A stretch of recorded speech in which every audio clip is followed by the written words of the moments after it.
আমি যখন সুভাষ বোসের সাথে কথা বললাম, আমি বললাম তুমি সুভাষ? হ্যাঁ বেটা। বেটা তুই সুভাষ? হ্যাঁ। দেখো তোর মধ্যেই পেলাম আমি দেশাত্মক বোধের সারা, সূর্যের কিছু অংশ তোর মধ্যে জ্বলছে সুভাষ। তোমার আগমন ভারতবর্ষে পৃথিবী জ্বলবে সুভাষ, তোমার দরকার, তোমার মতন লোকের দরকার।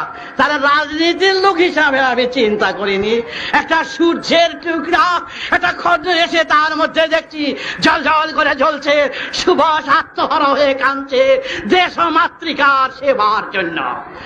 আমার কাছে বেদের কথা শুনলেন, বেদের কথা শুনলে বললে যে ঠাকুর আমি বেদকে ভালোবাসি, আমি বেদের পূজারী হতে চাই।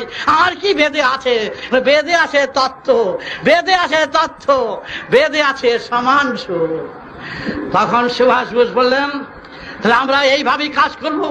বললাম ধনী গরিব সমান আসন, ওই যে প্রাসাদে বসে আছে তার আসন, আর তুমি ফুটপাতে আছো তখনই হবে বৈষম্য। এক আসন কহ বেটা, সব দেখবা সব বিবাদ কেটে যাবে, ঘর দরজা খুলে শুনলেও কেউ চুরি ডাকাতি থাকবে না। তাই সুভাষ বোস গেলেন চলে, বাইরে চলে গেলেন। তারপর সুভাষ বোস চলে গেল।